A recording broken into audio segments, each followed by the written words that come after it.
Dalam bab zikir, Imam Al-Ghazali membahas pertanyaan orang. Katanya setan itu tersingkir dengan zikir kita. Zikir itu bisa mengusir setan. Tapi kenapa kata saya berzikir dan setan tidak juga terusir? Lalu Al-Ghazali menjawab,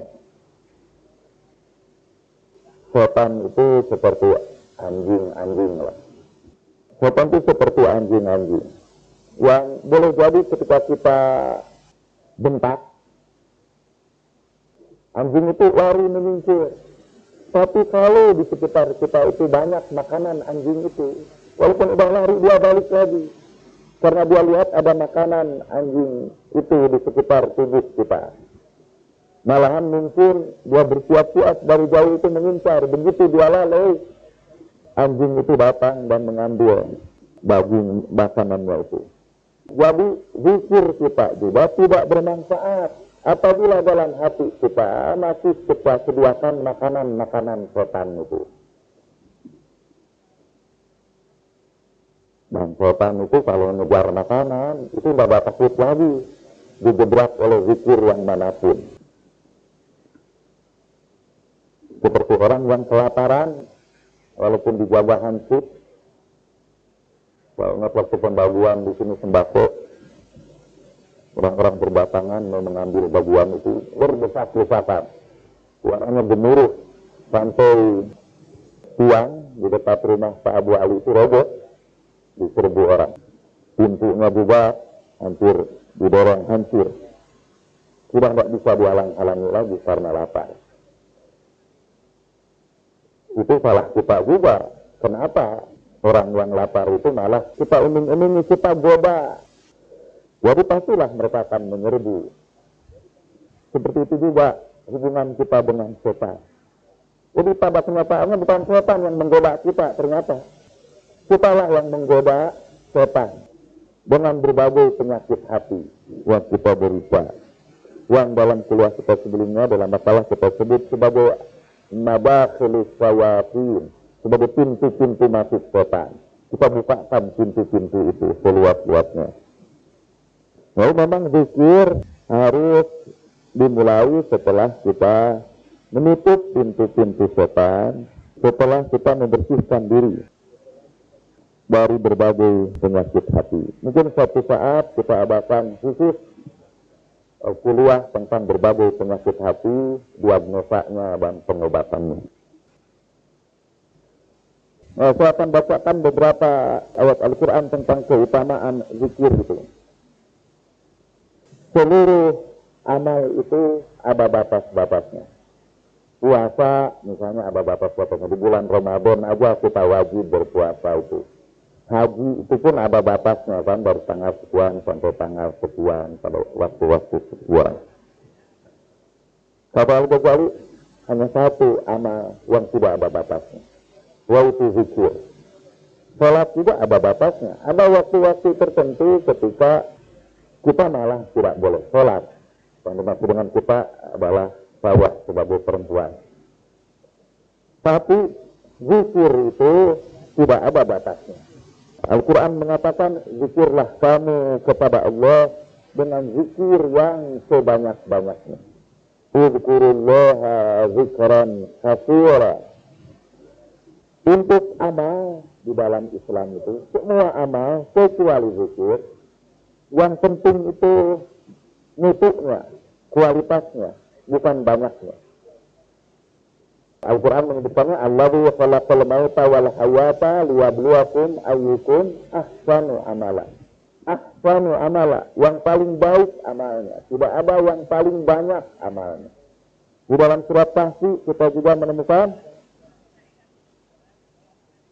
zinatallaha linabluwahum ayyuhum ahsanu amala. Semuanya itu jadi perhiasan bagi manusia untuk menguji mereka siapa dan mereka yang paling baik amalnya, tidak paling banyak amalnya. Karena untuk amal itu yang penting baiknya, bukan banyaknya. Kecuali zikir. Karena itu untuk amal, kata sifatnya itu bukan amalan kafura, kan? Tapi amalan salihah. Nah, untuk zikir itu tidak zikron saleha, tapi zikron kasira. Wajib zikir itu betapapun jelek kualitas zikir kita, itu dianjurkan untuk kita baca sebanyak-banyaknya. Dzikrullaha zikran katsira, surat Al-Ahzab ayat 41. Dan karena zikir itu harus kita lakukan sebanyak-banyaknya, tidak ada batas dalam posisi apapun kita harus berzikir. Allah Subhanahu wa taala memuji orang yang zikir pada setiap keadaan. Alladzina yazkurunallaha qiyaman wa qu'udan wa 'ala junubihim. Orang-orang yang berzikir kepada Allah sambil berdiri, sambil duduk, sambil berbaring. Setelah kita selesai salat, kita diperintahkan untuk mencari nafkah dalam Al-Quran. Fa'uwa quduwatis salat, fantasiru fil ardi, wabtaghu min fadlillah, wazkurullaha katsira.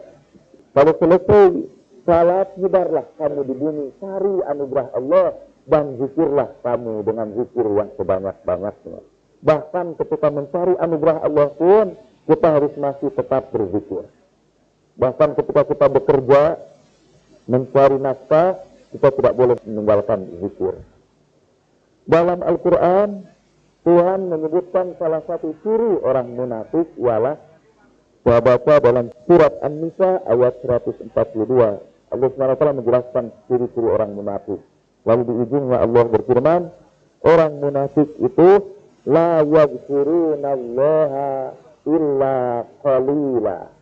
Orang munafik itu tidak pernah zikir kepada Allah kecuali sedikit saja. Jadi salah satu ciri munafik yang harus kita hafal ialah zikirnya sedikit. Yang sering kita pakai untuk menjadi ciri orang munafik itu hadis Nabi itu kan. Ciri orang munafik 3. Apabila bicara dusta, apabila berjanji ingkar janji, apabila diberi amanat 2 mengkhianat. Ya. Kita senang betul menghafalkan hadis itu karena kita pakai hadis itu untuk menyerang orang lain. Jadi kalau ada guru yang seharusnya ngajar setengah 3, tapi selalu datangnya itu jam setengah 4, munafik itu. Padahal ciri yang 3 itu tidak ada dalam Al-Quran. Bapak, yang ada dalam Al-Quran ciri orang munafik itu ialah sedikit zikirnya.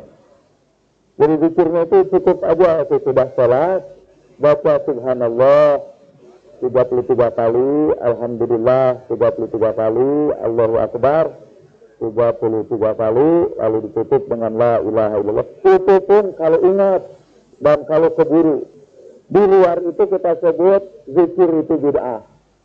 Kalau ada orang yang membaca zikirnya banyak, sekian ribu kali, tidak ada contohnya itu dari Nabi, kok zikir sekian ribu kali.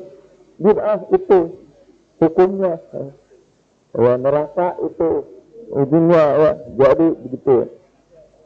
Kepada ibu-ibu Bapak saya minta dibagikan buku doa pagi dan sore. Free itu gratis.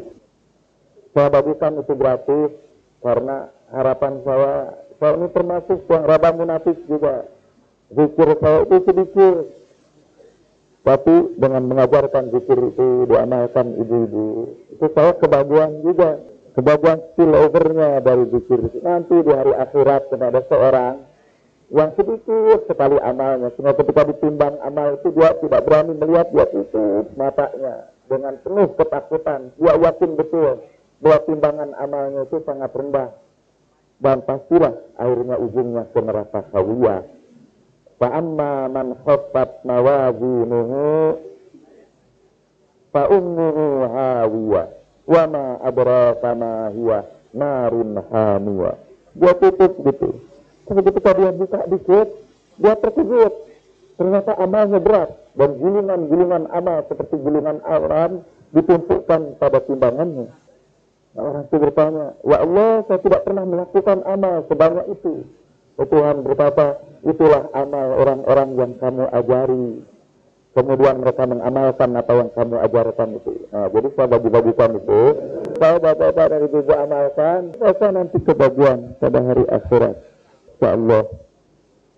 Nah, waktu ini saya sebarkan, saya bagi-bagikan, ada seorang ibu datang kepada saya. Pada ketika ibu itu membaca wirid itu di tempatnya, seorang ustaz menegur dia.